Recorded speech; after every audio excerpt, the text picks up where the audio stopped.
and loved Amy Lord are preparing to say their final goodbye this morning to the 24-year-old Wilbraham native who was abducted and killed in Boston last week. 22 News reporter Anaritis Rodriguez is live at Sampson's Chapel of the Acres Funeral Home in Springfield, where the funeral procession will begin. Good morning. I'm standing on Wilbraham Road in Springfield, not far from the funeral home where Amy Lord's wake took place yesterday, the Sampson's Chapel of the Acres Funeral Home on Tinkham Road. And right behind me, a funeral procession is making its way down Wilbraham Road in Springfield towards St. Cecilia's Church in Wilbraham, where a mass will be held at 10 o'clock this morning. This procession is being led by a Wilbraham police officer. Behind that, we have the funeral hearse carrying the body of 24-year-old Amy Lord, the Wilbraham native who was brutally murdered last week in Boston. And just standing here, you can notice that this community is in mourning. If we can have our camera lens zoom out towards one of the white ribbons, these white ribbons line the street of Wilbraham. They were put there by members of the Wilbraham community as a symbol of strength, of solidarity, to express to the Lord family that they too are mourning this loss. Amy Lord's murder has unraveled a number of communities from across the state. We spoke with the funeral home's director early this morning, Stephen Roy, and he told 22 News that about 2,000 people attended the wake last night to pay their respects to the Lord family, to give their condolences to the family. And as you can see, the funeral procession continues to make its way down Wilbraham Road. We're only expecting a convoy of about 12 cars. The funeral home's director says that this is a very intimate send-off, that they'll continue to meet everyone in the community.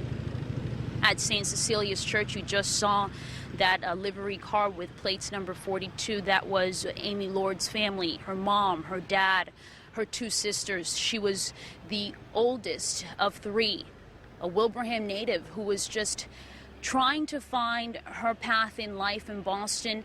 And this is why this family story has sent shockwaves to people in communities across the state, because you know someone in your family who, like Amy, moved to the city in search of a professional career. State representatives say that a lot of young professionals have moved into the neighborhood where Amy Lord lived in Boston, South Boston. She was born in Springfield. She was raised in Wilbraham. She was the oldest of three sisters. She was the captain of the cheerleading team at Minnetonka High School, where she graduated in 2007. And then she went off to study at a small school outside of Boston, Bentley University in Waltham. Such a small school that only about 4,200 students are part of the entire community. She graduated 2 years ago with a degree in marketing and started working at a marketing firm in the South End. But last Tuesday, her life came to an abrupt and tragic end. Police say the 24-year-old was attacked by a man as she walked out of her apartment building around 6 o'clock this morning in South Boston. And you just saw the funeral procession come from the Chapel of the Acres Funeral Home in Springfield. It's making its way towards Wilbraham now. That's where we're going to find 22 News reporter Laura Hutchinson, who will have special coverage of the mass, and the burial will be private. For now, we're live on Wilbraham Road in Springfield. Anaritis Rodriguez, 22 News. Once again, that funeral is set to begin at 10 this morning at St. Cecilia's in Wilbraham. We will continue our coverage throughout the morning online and on air at wwlp.com. We'll have the latest on 22 News at noon.